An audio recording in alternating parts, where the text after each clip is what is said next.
When I first started playing Antonblast, my impressions were mixed. Anton himself feels fun to control, sure. He's weighty, packs a punch, blasts through obstacles, and brings a ton of spectacle to everything he's doing. But at the same time, I felt like the levels were holding me back. The first one in particular felt cramped considering the moveset, like I was starting and stopping on random things all the time. Yet, as I played Antonblast more, I realized that a lot of the worry I had in my first impressions slowly melted away, and what was left in its place was strong praise for its great platforming and amazing 90s cartoon-inspired art direction. It's often best not to take someone too seriously when they're throwing a tantrum, but I advise you do the exact opposite for Antonblast. Ah! That does it! I'm gonna find out who did this and blast them into teeny tiny little pieces! Whew, okay, so let's get this out of the way. We all know this is going to be compared to Pizza Tower. Depending on who you are, you'll hear that and go, oh, obviously that was going to happen, or you'll groan and wish people understood that Antonblast is far from a riff of that game.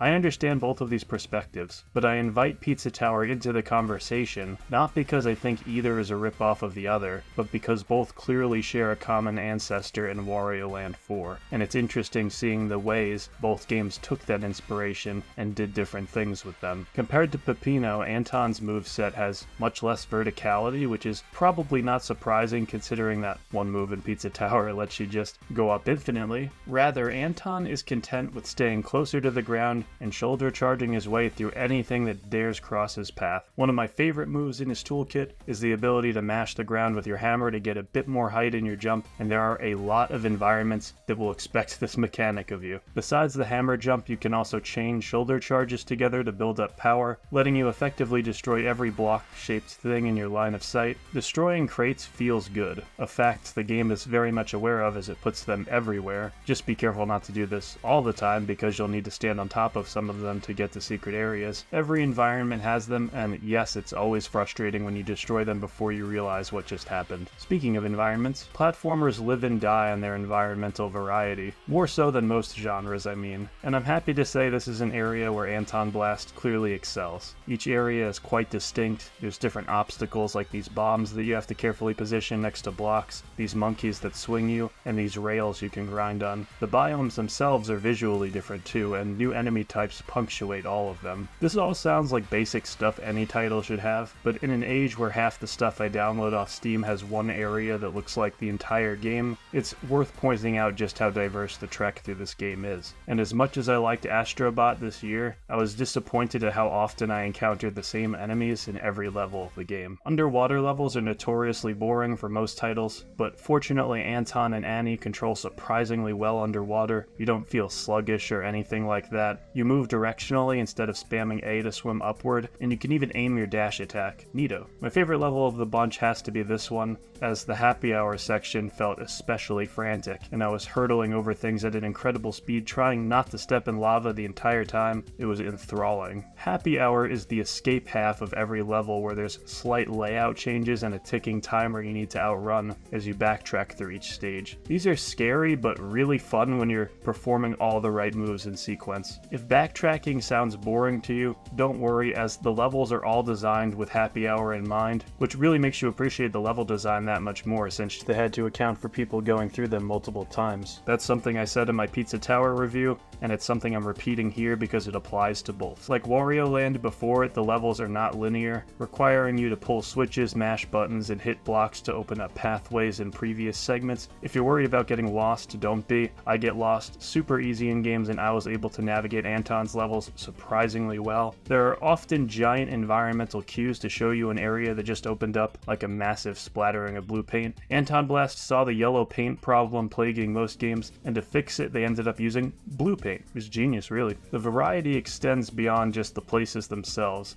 I've mentioned Wario Land, of course, but Anton takes inspirations from other properties you wouldn't notice at first glance, most notably Donkey Kong Country and Yoshi's Island. Regarding the former, it's closer to Returns than Tropical Freeze, particularly for its hidden areas, really punchy presentation, and the fact that it literally has those pillar things that fall into the foreground. The Yoshi's Island inspiration is seen most notably in how some of the caves look and the transformation sequences, which which do an amazing job of mixing up the gameplay, with one of my favorites turning you into what is basically a really mad egg that you can't stop or start, requiring you to navigate the levels in a very specific way. I want to give a shout out to the bathhouse level in particular, which is basically a Boo Mansion level from a Mario game, but with some amazing twists I did not see coming at all. I won't spoil anything, but even if you don't normally like those kinds of levels in Mario games, you'll love them here in Antonblast. Boss battles are another area where Anton excels. These guys are fun to fight, breaking the tradition of platformer bosses being your typical hit 'em 3 times and you're done kind of thing, with this diamond head guy in particular being the best of the bunch. Whether you're using something from the environment to down the bosses or just mashing at them with your hammer, it always feels really good. All of them hit the sweet spot as far as learning curve, and I grew to love my time getting better at fighting them. You've likely noticed, aesthetically, Antonblast is like a mixture of Wario Land and Cow and Chicken. Lots of long-forgotten cartoon tropes reappear with all the charisma still intact, including that Daffy Duck meme, though the devil really is just that one guy. Also, I appreciate the poker chips being coins, gotta love the Balatro reference. The pixel art turned up to 11 shtick is something we saw in Pizza Tower as well, but I'll never not love this art style. Seeing these characters stretch and elongate during victory poses or boss battles never gets old, and it gives Antonblast more personality than practically any other platformer on the market. This personality extends to the voice-acted cutscenes, which won't have you keeling over in laughter or anything, but will steal a smile from you more often than not. Seeing Anton gets pissed never really gets old. One thing I find funny about Anton is a lot of the issues I have with it overlap with the Sonic series. When things slow down, it feels like something you aren't really made to do, like you feel kinda slippery, like a fish out of water, or you're playing something that wasn't designed around your character. Conversely, when you're going fast, obstacles will come at you so quickly it's hard to react in time. Even with this working against it, Anton helps itself a lot through great design and carefully curated controls. Antonblast is platforming fun distilled.